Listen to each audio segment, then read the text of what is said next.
Hi, everyone. We'll get started in a couple of minutes. I just wanted to say we are starting with the 3 o'clock in case anyone wants to come in. And oh, yes, it's me again. Sorry.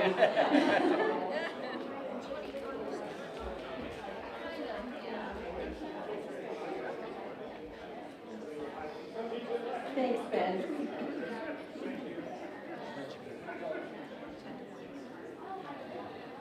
So I'll just give a really brief intro to me since you've heard me intro myself already. I'm Beth Ann Patrick, board member at 1455 Literary Arts, and so excited to be here in Winchester for our first book festival, and really, really glad to see you all here to talk about fiction with three of its finest contemporary practitioners. How's that, guys? And what I'm going to do is introduce our three panelists, and then once I've done that, everything on the phone here, I should have made my little stock cards, it's always easier. We're going to have each of them read, but we're going to do the reading separate, at separate intervals, and then we'll chat in between. So I have the honor today of introducing Karen E. Bender, and she's going to be reading from The New Order, her 2018 collection of stories from Counterpoint Press. Karen, I have this bio on your website, and it's probably far too much for me to read, or what she would want me to read, but she has been a finalist for the National Book Award, and that's pretty damn cool. She teaches at Hollins University. She has a novel called Refund. Another, sorry, is that stories? Yeah. Sorry.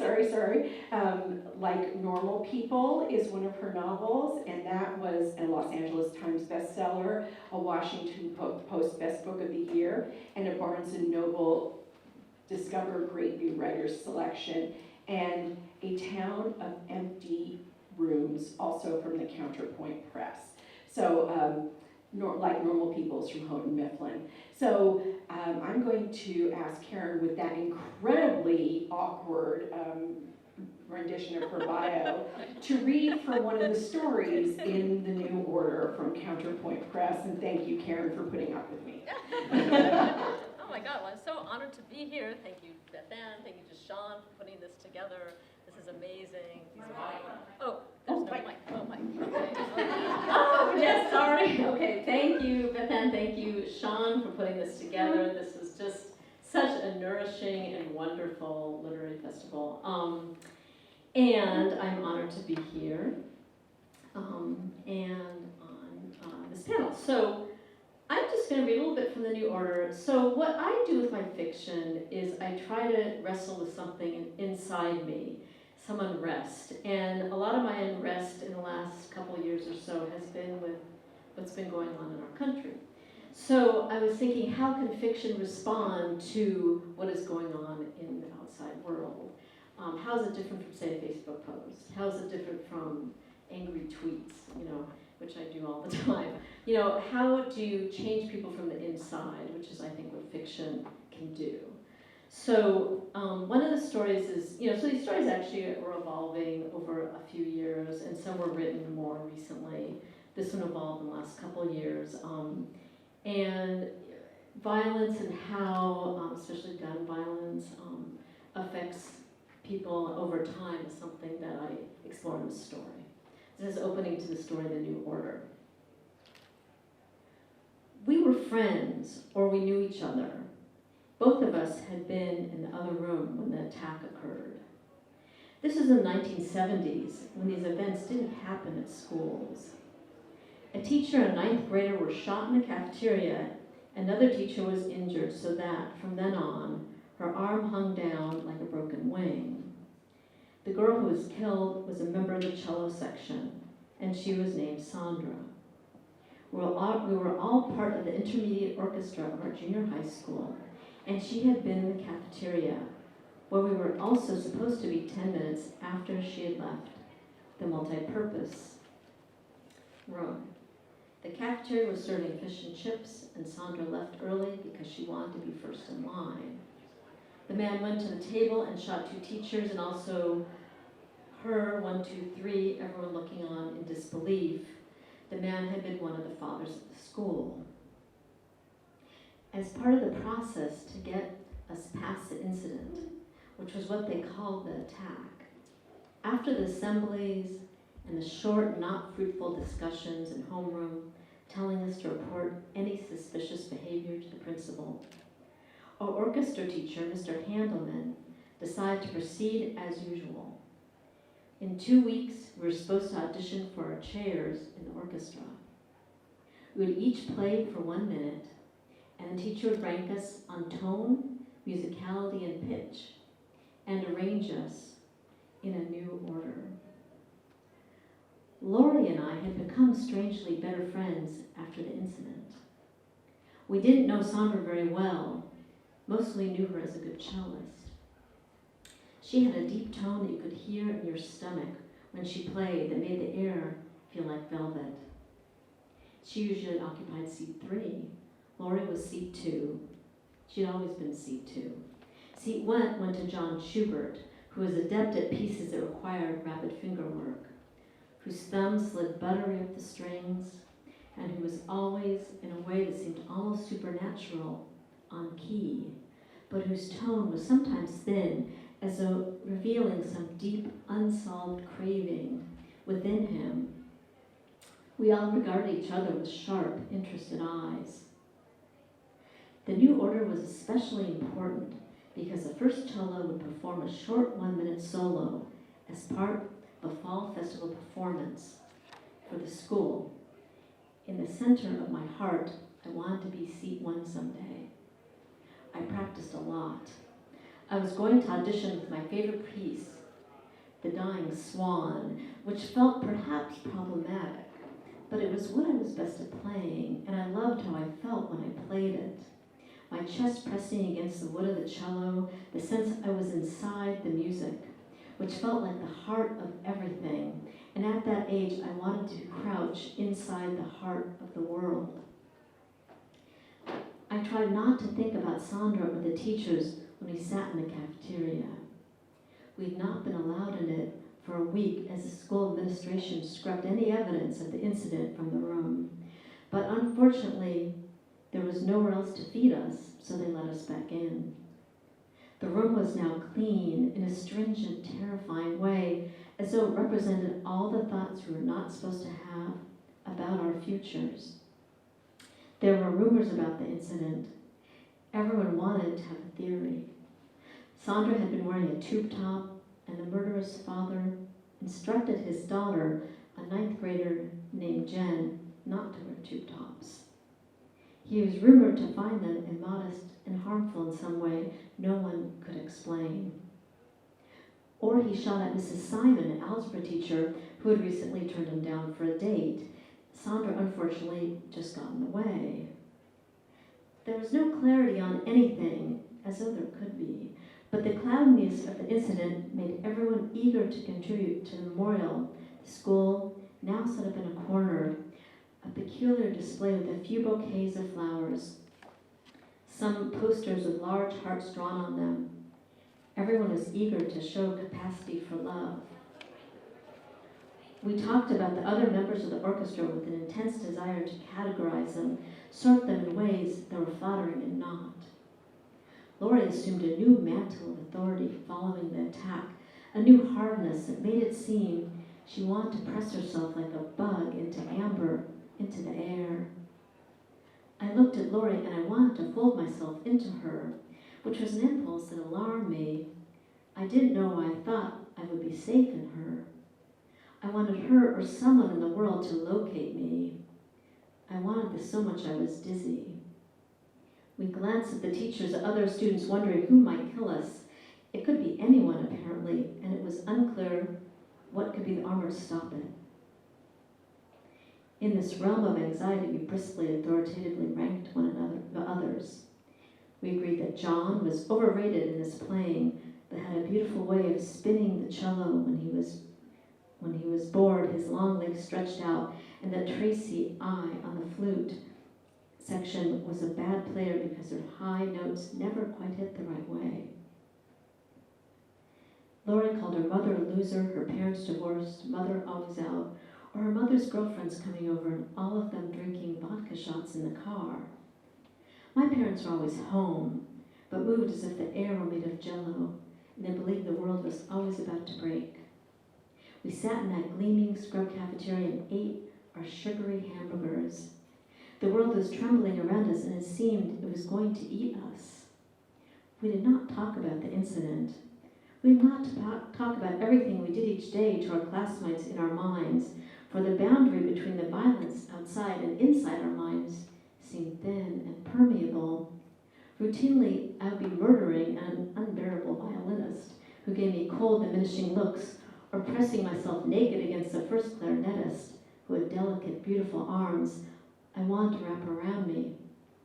I wanted so much always. The world was spangled and nothing felt quite real. We both wanted to be the first cello, to perform that solo, to play for a moment in that circle of brightness. We discussed the upcoming auditions for our new chairs carefully, not sharing what music we auditioned with. Lori seemed particularly nervous, which was curious to me, for she was a good player, her tone better than anyone's. She stretched and said, "I'm so bad, I'm going to fuck up." A groan that was a lie, because she was better than I was, talented in an effable, natural way, and I understood that my role was to say to her, "No, you're not going to," which felt like opening my mouth too wide, and I was filled with a chilly, unruly fear. For this was the true thing. We both wanted to be first chair and perform that solo. We were both shouldering darkness, that hot, dirty cafeteria. What we wanted was a moment of light, the auditorium filled with people listening to us play the music of composers who created these sounds 200 years ago. We sat in the cafeteria, the other kids shouting to each other across the room, screaming. We wanted to taste those hamburgers forever. We wanted to live.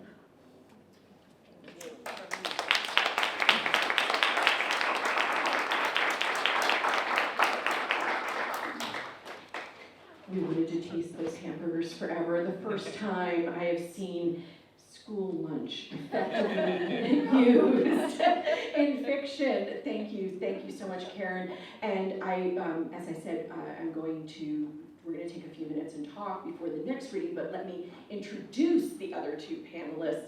And Julie Langsdorf has a much shorter bio that I cannot actually mess up, so if you would just bear with me.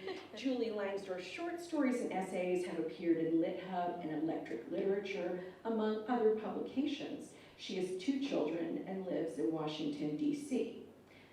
What this bio doesn't say is that Julie is also a debut novelist whose novel White Elephant came out in March, and it has been given great acclaim. It is a comic. Well, no, it's not. It is comic, but it's a dramedy about suburban life in the D.C. area. It is absolutely fantastic, and so welcome, Julie. Glad you are here. Delighted to be here. And last, do I have to say not least? No. Where did Lou, oh, there it is. Okay, about Louis Bayard. I'm sorry, Lou is a friend, and I just, can't help ripping him a little bit. But in the words of the New York Times, Louis Bayard reinvigorates historical fiction, rendering the past as if he'd witnessed it firsthand. And his affinity for bygone eras can be felt in both his recent young adult novel, the highly praised Lucky Strikes, really terrific if you haven't read it, and he's in his string of critically acclaimed adult historical novels, including Roosevelt's Beast, The School of Night, The Black Tower, The Pale Blue Eye, and Mr. Timothy. He's a New York Times notable author. He's been nominated for Edgars and Daggers, and his story Banana Triangle 6 was chosen for the Best American Mystery Stories 2018. He's also a nationally recognized essayist and critic. His articles have been in the New York Times, the Washington Post, but really what I care about most is that he recapped Downton Abbey for the New York Times and invented the terms for us fans, calls us all abbots. So that, I think, is the most important. He also is an instructor at GW University. He's on the board of Penn Faulkner, and I am just so glad to have Lou here as well. So we're here to talk about literary fiction. That doesn't mean that we're going to ignore other kinds of fiction, but literary fiction as opposed to genre fiction that has conventions is literature that appeals not necessarily to your sense of the expected or the tight parameters that some genres do, but opens things up and appeals to human emotion and the human psyche, which is not to say that some genre fiction doesn't transcend its genre. We all know that some of the mysteries and thrillers out there today, some of the science fiction fantasy is, up to a very high level in terms of appealing to the human psyche. So this is not about being elitist or snobbish. It's about just talking about how literary fiction can work within all of us. So my first question for the three of you is, how did you know when you started writing that you were really concerned with emotion and with tugging, and I should say not tugging at heartstrings, but really unwrapping all the heartstrings, untangling them? Thank you. You guys want? I'll go down this one. Yeah. I think I invalidate the premise of your question because I am a genre writer, really, recovering one, and I think I've become a better writer for being a genre writer. And I don't know that so-called literary fiction has a stranglehold on the sense of feeling or on matters of the heart. But it was an interesting challenge for me. I will say this is the first book I've written, and I can't remember how long, where I didn't kill anybody off. And that was an interesting exercise in restraint for me. So and the question was, how do you create suspense when mortal peril is no longer involved? And when the historical outcome is already known ahead of time. So it becomes, it does become more about exploring a different kind of mystery, a different kind of thrill, which is the mystery of the human heart and the mystery of how we come to love the people we do. But it was, it's been a really a fun experience for me to put myself through that challenge. For me, I really enjoy going into the heads of many characters in the books. I have 7 narrators, and it's fascinating to me how people try to connect with each other and communicate and really have so much trouble doing it. And it's difficult enough with the people that we love, and then in the book there's a lot of people that really don't like each other. So I really like getting inside to really see what's going on within each person, and it's not always a pretty place to be, but it's a fascinating environment for me.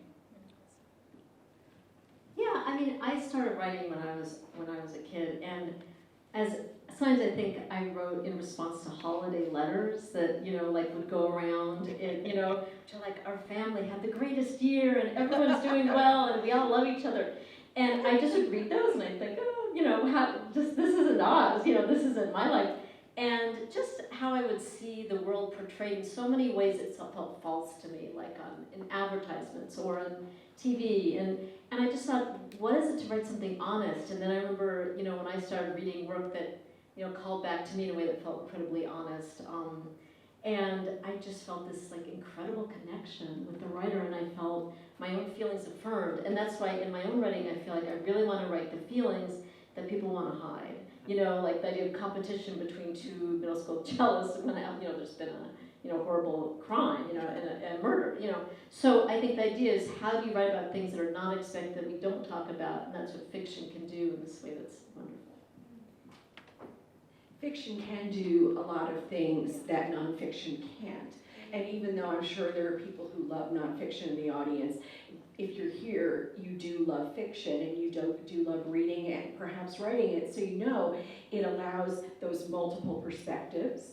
It allows an omniscient perspective. It allows a first-person narrator who could be incredibly unreliable. And so I think what I'm going to do from here, because those were fantastic answers, is Lou, have you read the nightmare that Joshua Speed has, and you can explain a little bit about courting Mr. Lincoln and why this nightmare is in there, if you would. Is that fair? That's fair.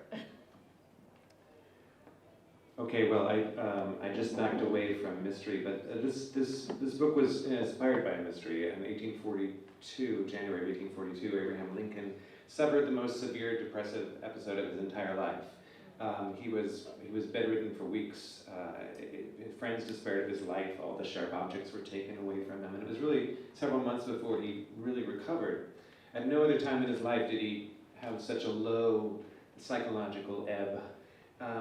And traditionally, historians looked at what was going on because Lincoln himself referred cryptically to the fatal 1st of January, January 1st, 1842. They looked at that date and said that was the date that he broke off with his fiancée, Mary Todd.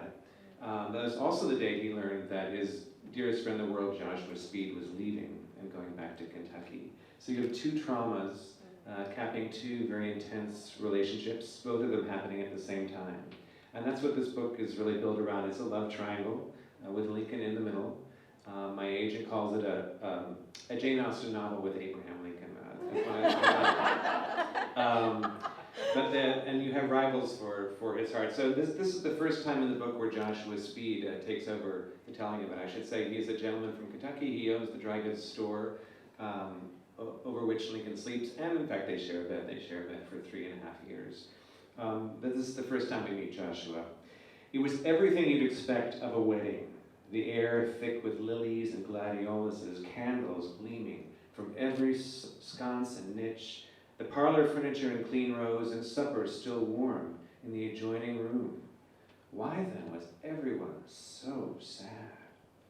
Friends from earliest boyhood, relations long departed, mother sitting downcast in an armchair, father glum in his best silk coat. Everywhere Joshua turned, he found a pall, black wool, black crepe. Even the bride stood with her back turned in a black gown and veil. But as he traveled down the aisle, every face in the room suddenly turned toward his and gathered into a smile. How pleased they were to see him. The bride no less so, for she was turning toward him now in the tiniest of gradients, and at the same time reaching for her veil. And the news was striking home with the force of a lance. This was his wedding, his and no one else's. Sweat spangled his brow as a great fog began to roll through the room, shrouding all the guests, until the only thing remaining was the bride, lifting her veil, inch by inch. Here was where he always woke up, sometimes in a great gasp of relief, but more often with shreds of the dream still clinging to him. On those evenings, he would have to lie awake for some time, reconstructing the particulars of his own life. You are Joshua Speed. You own a dry goods store in Springfield, Illinois. Your life is peaceable. It requires no change. You have never been married. You have no plan to be married. It was a curious process, like untying the noose from around his own neck. And it left him a little queasy that he could be so unmanned by an illusion. Unmanned even more by the idea of sharing it with some other. That's how he knew things had changed between them. Because one night, as they lay in bed, he at last spoke of his dream, trusting perhaps in the concealment of dark. "Ha," said Lincoln after a moment of silence. "I get that one too, all the time." So yeah, there we go.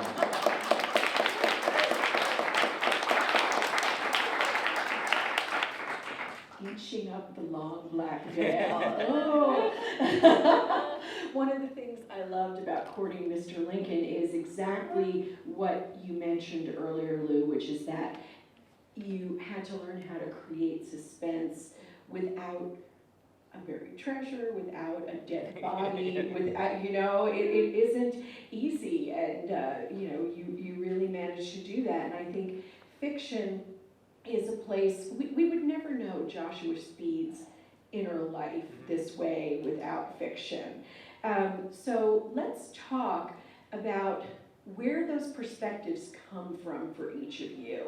And I know that this isn't an easy question. I'm not asking you about where your ideas come from. I'm asking you about where those voices come from and how they develop. And sometimes someone will say, I started typing and all of a sudden so-and-so's voice came to me. Sometimes you hear something, just a couple of stories about where these characters, the middle school cellist, this mordant middle school cellist, came from, I think would be really interesting for everyone. Yeah. Should I start? Or- Sure, Okay.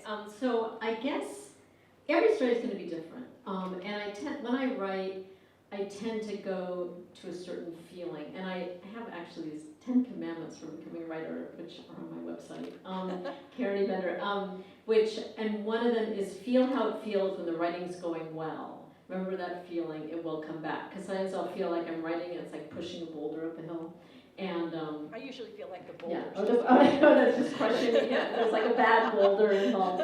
And so one thing is I'll try and feel a feeling. I have different sorts of voices and feelings that I feel like come up. Like one is a little bit more funny. It tends to be a first-person voice. One is sort of, darker, But I tend to view fiction as kind of a form of acting. That you find yourself in this feeling, in this voice, in these sentences. It's kind of really the structure of the sentences. And then your character comes to you in some way. That's interesting. I also have thought about sometimes the scenes as improvs. Oh, yeah. And it's true that the characters will take on their role as you write. In this book, I don't know, I started with the situation, but the character who begins the book, she was just lying in bed thinking about sex, and then she started out the book. Next door, we have Allison and Ted who live in one house, and next door we have Nick and Kay. And Nick he's an antagonist, but he also, when you get inside of him, he's not a terrible guy, and that interests me just to really get to Strangely attractive. Oh yeah. But to get to the seed of everyone, how we can see Nick is kind of awful, but to himself he's not such a bad person, or to his family. So that's where I go, and now I've forgotten the question. I haven't. I know it was about How the when characters and how develop. the Sorry. characters develop. You're fine. Yeah, they just really reveal themselves to me, and then find their place in the book. I love the references to improv and to theater, because I feel the same way, and I do a lot of reading out loud as I'm writing. I also find that the voices will change subtly over the course of the book sometimes, and I have to change the beginning to kind of reflect the organic thing, whatever it's become.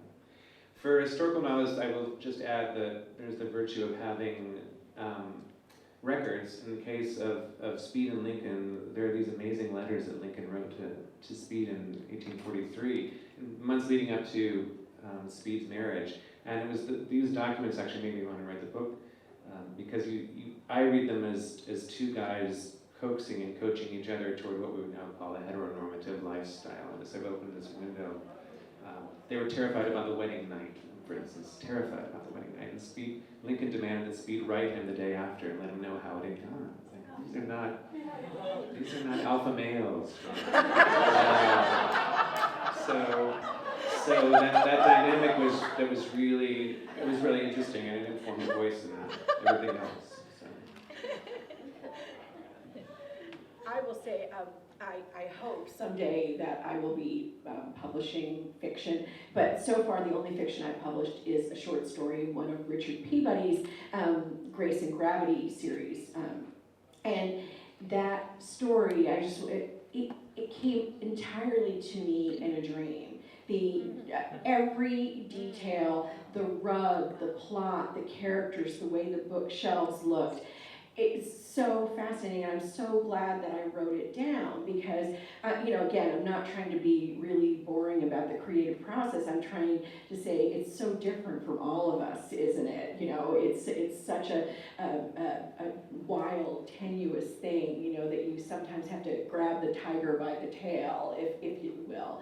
So let's also talk, and then I want to have Julie read and then open it up to questions. Let's talk a little bit about what you do as a writer with a traditional publishing path. All three of you have books published recently, in the past, etc. A couple of you are writing full-time right now. Karen, you're teaching. So could we each comment a little bit about how we make a living as writers, how we put things together? You know, it may be patchwork, it may be seamless, but whatever you'd like to share.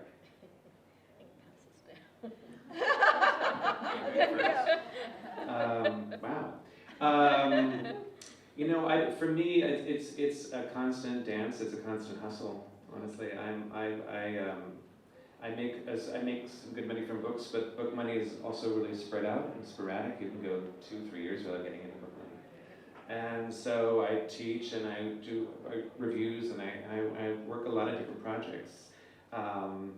And yeah, I never feel like I've figured this out, and I'm guessing you guys haven't either. I never feel like I have that perfect balance and that I'm going to be economically secure for the rest of my life, because this is a tough business, and you can fall out of favor very quickly, and your publisher can abandon you. All sorts of things can happen. So I just am crossing my fingers at all times and hoping it works out. Yeah. I think he's doing okay. That's a very good answer. I was teaching yoga for a while. I'm not doing it right now, but I very well might get back to it. But at the moment, I'm just trying to write and see what happens, and then we'll see. But yeah, trying to get from different publications and really catching it as I can. I feel like it's like there's just so much to say about this. I mean, I think my big advice is have a low rent, have a low overhead, have a low mortgage. That's what we had. We, my husband's also a writer, also teaches. It's just a constant struggle, and I think, you just never know what's going to happen. It's crazy making. I mean, I'll be honest, signs will happen, and there will be money, and signs there will be none, and I think you just have to keep going. I mean, that's all I can say about it. We're so inspiring on this topic that I feel we must turn to a little humor. And so, Julie, would you read from White Elephant, please? I will. I'm going to read from the beginning of the book. August 31st, morning. Allison Miller lay in bed in the dim light of early morning, thinking about sex. It was the hammering on the new house being built next door that was responsible, the rhythmic pounding that ought to have chipped away at any nascent amorous thoughts instead of inspiring them. She slid her hand across the sheet, touching her husband Ted's thigh, but it was clear from the set of his mouth that sex was not in the offing this morning. "Do you know what time it is, Al?" The question was rhetorical. Their digital clock was of the large numeral variety, designed for people like them, in their 40s, eyes just beginning to go. "We hardly need the damn alarm clock anymore, Cox is so loud," Ted said. The revving of a chainsaw made him leap out of bed as if stung. He opened the window, with effort. The Millers' house was old and its parts had settled. They'd lost the battle for the trees. Ted couldn't accept it. Nick Cox, neighbor and builder, had been given the go-ahead to cut down more trees on the property next door. The town only had jurisdiction over trees that were 20 inches in diameter or more. There were a surprising number of these junior, cut-downable-sized trees on Cox's property, a small forest that had sprung up over the years. Trees not strong enough for climbing or genetically programmed to offer fruit or flowers, but still welcome for providing a little buffer of green between the Millers and the adjacent property. Allison watched Ted with fond familiarity, the gentle curve of his rear end and the rush of red in his neck from the effort of opening the window. She waited for him to yell, to open his mouth and to really let loose. He threatened so many times. She imagined Nick Cox in his jeans and hard hat, his blue eyes sparking as he yelled back. She pictured the two of them engaging in a 21st century duel fought across the yards, a battle of words over the fortress Nick was building to their left, a 4-story monolith complete with battlements and a double front door that begged for attending knights in armor. It was even bigger than the faux stone castle he built to the right, with its many turrets and spires, where Nick, his wife Kay, and their 2 pretty blonde children lived. One half expected to see fireworks shooting into the sky above the house, if one could see the sky above from within the Millers, which one no longer could. Allison and Ted's little house was wedged between the two, a pebble amid boulders. In the meantime, Tunlaw Place was in disarray, the air tinged with the stench of diesel. A construction truck and a dumpster were parked along the curb, along with Nick's little yellow bulldozer, which looked like a brightly painted toy. Allison closed her eyes and stretched her arms and legs toward all 4 corners of the bed, imagining that she, not the neighborhood, was the one at stake. She, the damsel in distress. She, the one for whom Ted would slay Nick Cox. Or vice versa. The winner would bed her. She was ready to make the sacrifice.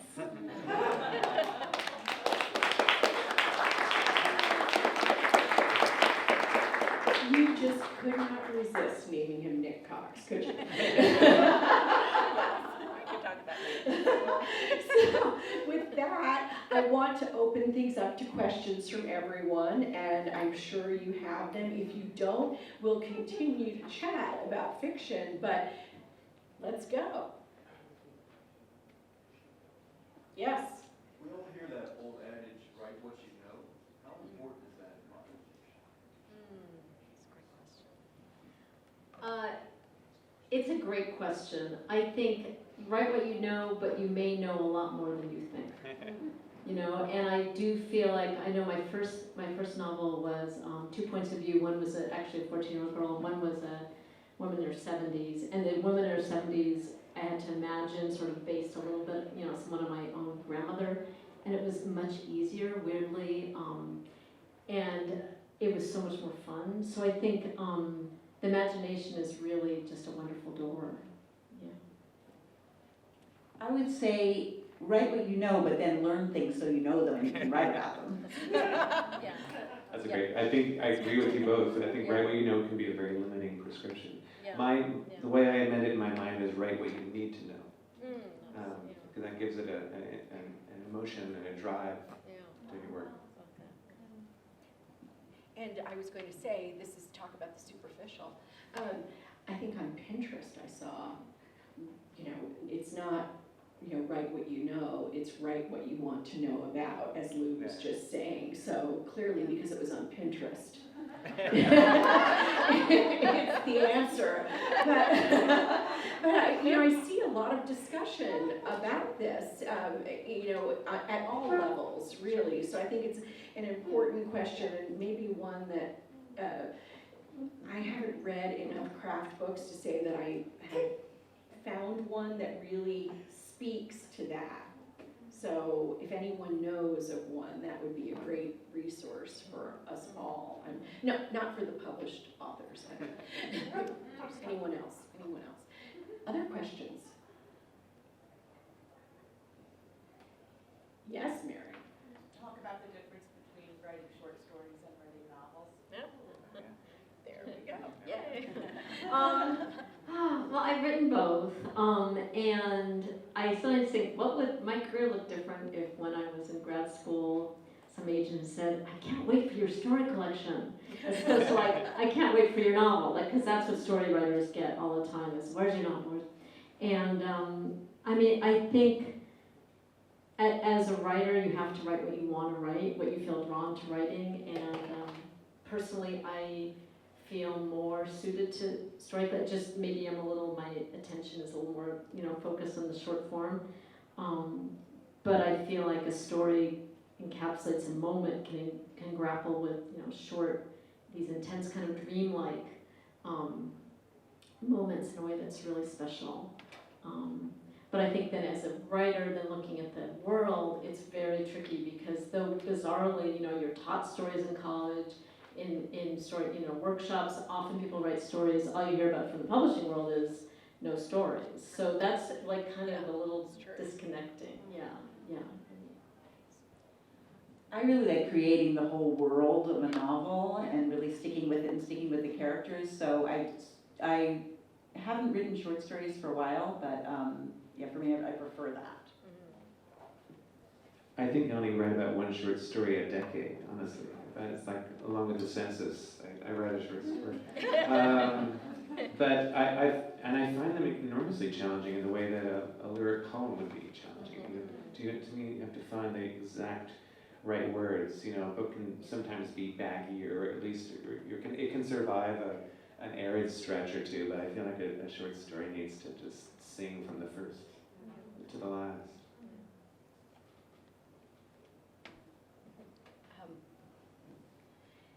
Really interesting, because from the reviewer's perspective, I would rather get lost in an entire novel until the right short story collection comes along. And then when it does sing, the new Edgar Corrette, oh wow, I just absolutely love it. It's coming, when is it coming out? Fly already. Yeah, Fly already. right, Fly Already, thank you, but I can't remember its pub date. It's really soon, I think it's September. Yeah, I think it's September too, that's right, I was trying to remember August or September. And it's just every story, and I think I said this in my review's already been submitted, and it's heading to glossy paper so I can say it. Something about the fact that every time you read one of these stories, you learn something new about the world. And the right short story collection, I feel like, does that. You know, and you know, a novel, you read the whole thing, and you hopefully learn a lot, but maybe you just get one. I don't know, there's something about the way really, really good collections of short stories sing to you. I love that. I love that. Other questions? I'm more curious. What do you guys use for writing tools, like programs? That's a great question. Does anyone want to talk about Scrivener, or is that before you? Oh, we talked about that. I can't figure out how to use it. I can't figure out how to use it either, even though I know there are tutorials. I'll tell you what, this will make you all laugh, and then you three can think about what you want to say. Is for me, for a long stretch, about 5 or 6 years ago, I was getting blocked no matter what I tried. And, you know, writing a review, you know, writing whatever, a cover letter to beg for a job.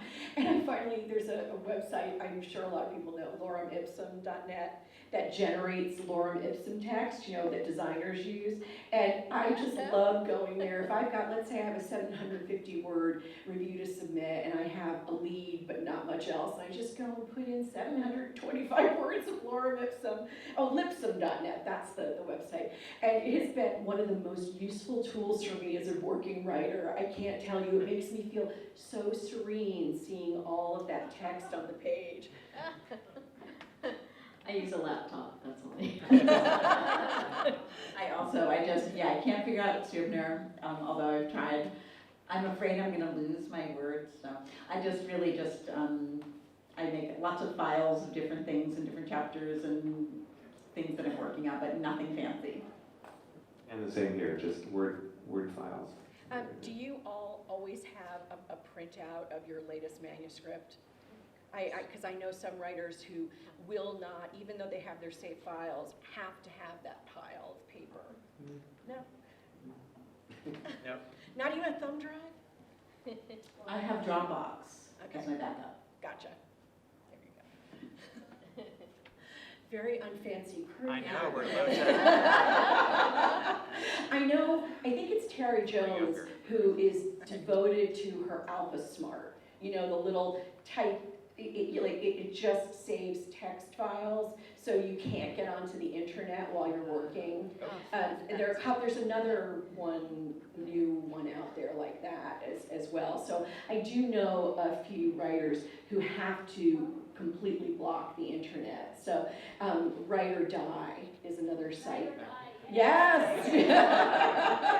Because Write or Die, you can set it to actually erase your words forever if you don't finish them in time. It's some of us have to work under real threat, don't we, Angie?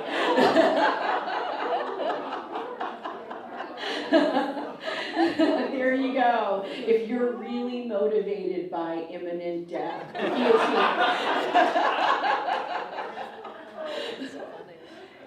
Anyone in the audience have a tool or a method that they'd like to share in writing? Well, the motivation for the Yeah. question was, is I wrote my first attempt at a novel on Scrivener, and I knew how to use it so well that it actually broke my novel. And I don't think that the novel came out well because it was too scene-oriented. You should write an essay for LitHub about this. My subsequent response, and I haven't tried doing it yet, is I've become a typewriter enthusiast. So I'm I trying to- like that. I like I that. don't know where that's gonna go yet. I haven't actually- Kicking it old school. Very, very interesting. Scrivener broke my novel. My editor at LitHub would really like to see that. Yeah, I'll talk to you. Yeah. Other questions? We still have about 10 minutes, and so this is a great opportunity to, comb the minds here. You don't want to comb mine, lots of myths. I have a question. For Lily. How did it feel, there's been a lot of books about Abraham Lincoln lately. How did that? I don't know what you're talking about.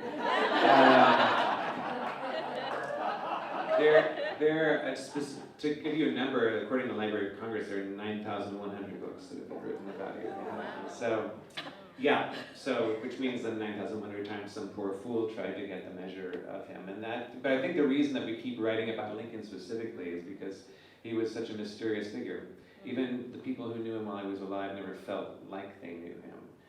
And of course, one of the mysteries that people have always pondered is what drew him to Mary Todd and what drew her to him, and how did they embark on this fraught and complicated and also loving and enduring alliance. So to me, I hadn't kind of found a book that looked at it from that angle, and then also brought in the Joshua Speed angle. So yeah, it surprised me a little bit too. Which are your favorites of the existing? Favorites of the existing ones, I did not, superstitiously, I did not read Lincoln of the Bardo.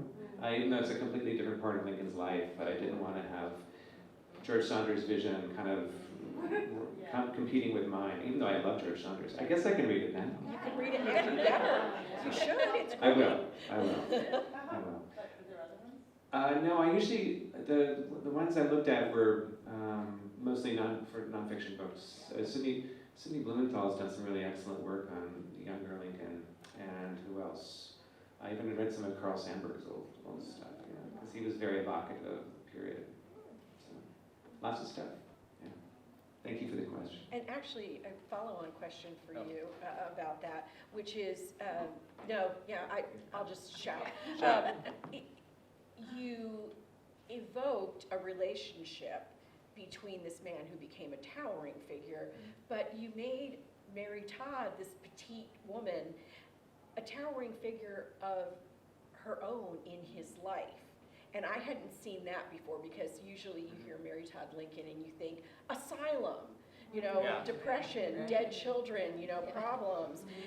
But here she is young and winsome and so bright and so into politics. So could you talk about that side of her? I think you did a great job just now, but the book became, it wasn't my intention, but a kind of reclamation project for Mary Todd. I came to like her quite a bit. And one of the nice things about catching her at this young age, she's just 20 when the book is starting, 19 or 20, is she's at her very best, and she was brilliant. Even her enemies, and she had many, considered her extremely intelligent and usually well-educated for a woman of her era, and politically passionate. Today, she would have been her own candidate. In those days, all you could do was find a suitable candidate to marry. And I've always thought it was a testament to her prescience that she picked Lincoln, because he was on nobody's short list to become president of the United States within 20 years. He wasn't even considered the leading politician of Springfield, Illinois. So somehow or other she divined the potential in him in a way that nobody else did. So I think that's to her credit. It's very, very And interesting. and that comes from primary sources? Like, how do you know what you just told us? About About Mary Todd? Mary Todd, well, Lincoln had no other women in his life. I mean, there was. But how did you learn about her How did you young? learn Oh, about at her young self. Yes. Oh, there's their family memoirs. Again, letters. Lots of letters. Lots of letters. They wrote letters. And then of course when the historical record gives out, then the novelist comes in and kind of extrapolates and projects and builds that empathy bridge that we do. So, but I loved her, and when I was writing it, I was wishing for a better outcome for her, because her later life was in fact so sad. So. Oh, you're choking up a little there. Oh, oh my goodness. All right, we've got about 5 minutes, so any other questions? And, you know, Marion can ask them all. So. Teasing you, I'm teasing you. Yes. So, process. So I'd love to hear about process and maybe in different projects, but also, do you go away? Do you write early in the morning? What about children? And also, This is another panel. I know, we've got 5 minutes. I think that's a great question. That's a great question. I mean, basically desperation. I've written through, just various jobs and 2 kids and just, a 5-hour commute between, my job with my husband, just like insane things. And I think it's just like, you just do it when you can, and also the first draft can be bad and often will be, and that's okay. And the more that I've realized that rewriting is just a task, it's like the more you can sort of view it as like surgical and not get emotional, the easier it is. I prefer to write in the morning. When my kids were little, I would just kind of desperately get a half an hour in here and there, or when they were preschool, and now I have more time to write when I want to, but if I don't get to it in the morning, there's a strong possibility it won't be gotten to. I totally agree with you in the morning. When I first started as a freelance writer 20-some years ago, I vowed that I would spend at least the first hour of every day writing fiction. Sometimes it was only an hour, and sometimes I could claw at 2 or 3 hours. But the morning I feel is fresher, and you can preserve the morning. That it gets away from you, right? Like all those, you're going to get to the gym this afternoon, right? It doesn't happen. So it's the same with writing. I think you just have to come at it and treat it like a task, I guess. But it's hard. I go to a lot of coffee houses. I like a certain amount of white noise around me. Although I found the one noise that I cannot work next to. I discovered this the other day. There was a woman at the table next to me loudly humming. I couldn't, that was the one sound. I can sit through rock music, any sort of whitish noise, but loudly humming was the line apparently I couldn't pronounce. We now know how to drive you crazy. This is sort of between a question about tools and process, but one of the things that has really changed things for me, and I have been writing consistently for far shorter a time than my colleagues, but morning pages from Julia Cameron. I resisted them for years, and I thought, oh God, the art of this and the vein of gold and all blah blah blah. I'm not going to pay attention. But I went to a retreat probably 4 or 5 years ago, and we were just doing morning pages as part of our workshop day, and it really helped me. So for me, every day now, I start with morning pages to get all the cobwebs out and to have a place, because no one else will ever see them. They're in a password-protected file. I will delete them, at like age 95 or something, and getting like a place to say, I had this dream, what does it mean? Or the newspaper didn't get here yet, or I don't want to call so-and-so. Then when I go to, for what for me is 2 or 3 solid hours of new material, because since I'm trying to finish a book manuscript, then I'm free of all of that. It's almost like getting centered in a yoga practice. By the time I open up the file of my reel and start writing new work, then I'm not thinking of all of the little things on the to-do list. So are there any other questions? Oh, we do have one more. I was just wondering, what's it feel like to be nominated for a prize or to actually win a prize? Does that still thrill you? Amazing. I'll say one thing. The book that was nominated for National Book Award was rejected by every publisher in New York. It took years to get it published. I thought it wouldn't be, so that was nice. So that's another thing you never know what's gonna happen. I love that. Any other award? I'm hoping one day I'll be able to tell you. Mr. Gumby? Well, I was nominated for an Edgar one year, and they have. Has anyone been to the Edgars? It's a big fancy event in a ballroom, and I think Al Roker was the host that year. And so it was very much like a traditional award show where they read your name out, you wait, and you have to. And that kind of losing does really suck. I have to say, really, and you do have to do the brave smile face. I was nominated the same year as Stieg Larsson, who was already dead. And yeah, we both lost to a book about a Turkish eunuch detective, and the name of which now escapes me. But anyway, yeah. So Stieg and I were also around.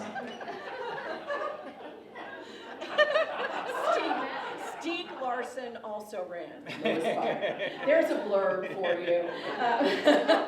I think we're going to have to end it there. Thank you all so much for attending, for your attention at this time in the afternoon. Karen E. Bender, Julie Langsdorf, Lewis Bayard, thank you all for being here. And thanks to